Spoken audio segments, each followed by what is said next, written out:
Today, we're diving into a story about justice, but maybe more importantly, it's about the agonizing, nearly 4-year wait for it.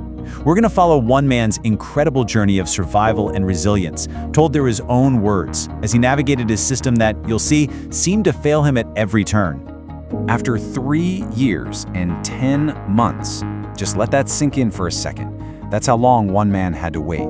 See, this story isn't just about the crime itself, it's about the crushing weight of that wait. And to really get the true cost of this delay, we've got to go all the way back to the beginning. Everything kicked off back in 2022. It all started with this moment of just shocking violence that would trigger a domino effect of failures and delays, one that would stretch on for years. I mean, just try to imagine the pure chaos of this moment. He's shot in the back, a bullet literally whizzes past his head so close it actually tears through his hair, another one shreds his car's tire, and the attackers, well, they were just kids. The guy who pulled the trigger was only 18 years old. So he's wounded, his car is damaged, but somehow he finds the strength to swerve around them and just floors it. He hits 105 miles an hour on Ladue Road. You gotta understand, this wasn't just an escape. It was a desperate, high-stakes fight for his life. But in all that chaos, the shooter makes a critical rookie mistake. He drops his cell phone, and a vape pen, and his gloves, right there, at the scene, next to the shell casings. He had no idea then, but that one little piece of carelessness, it was going to be his undoing. So, the shooter gets caught, all thanks to that dropped phone. You'd think the path to justice would be pretty straightforward from here, right? Well, this is where the story takes a really sharp turn. In 2023, the crime itself almost becomes a sideshow to the first major crack that appears in the system. The whole problem really starts with the shooter's bond. It gets slashed from $100,000 all the way down to just $10,000. And suddenly, that's an amount his grandmother can actually afford to pay. And just like that, he's out of jail. And the official reason for this huge reduction? Get this, overcrowded jails. So a systemic problem ends up leading to a decision that would have absolutely devastating and very personal consequences. So while he's out on that reduced bond, the shooter racks up over a dozen ankle monitor violations, 12 of them. And you know who discovers this? Not the authorities, but the victim's own wife, who used her legal background to uncover this blatant disregard for the rules. So the prosecutor immediately takes this information, the 12 violations, and a Facebook photo of the shooter posing with an AK-47 straight to the judge.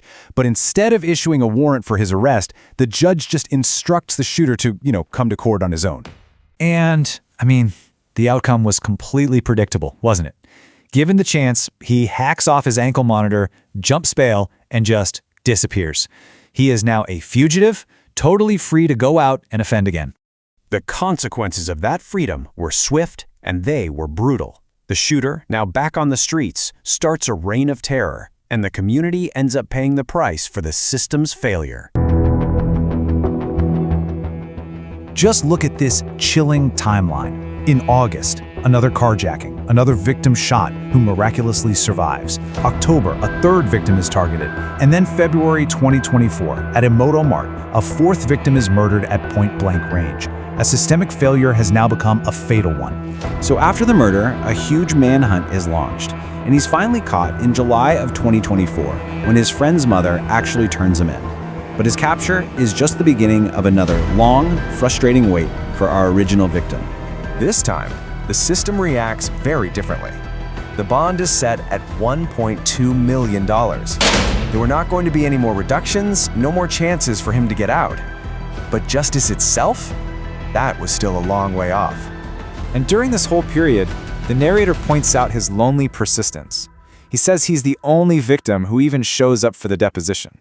As he puts it, the others were likely intimidated or coerced into staying away, which left him to face the whole legal process pretty much on his own. Then, just a week before the trial is finally supposed to happen, the defense tries this desperate tactic, an insanity plea. It doesn't stick, but it does succeed in its real purpose, which was just to delay.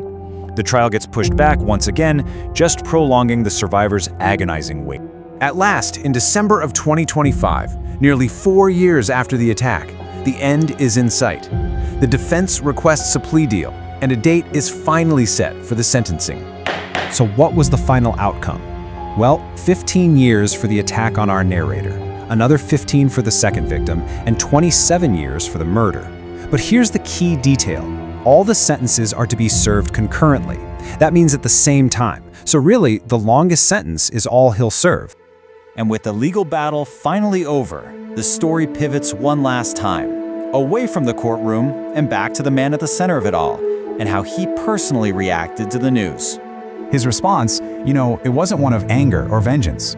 After he got off the phone with the prosecutor, he opened a bottle of champagne he'd been saving since 2022. For him, it was a moment to celebrate life, survival, and the people who stood by him through it all. And he's really quick to point out that he did not walk this path alone.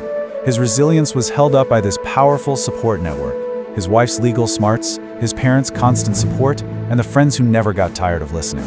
It really was a team effort. This incredible story really leaves us with a heavy question. We know the legal outcome, right? We see the years on paper. But what is the true cost when justice is delayed? What is the cost to the survivor who waited 4 years for closure? To the other victims, and to an entire community that had to endure a reign of terror that maybe never should have happened?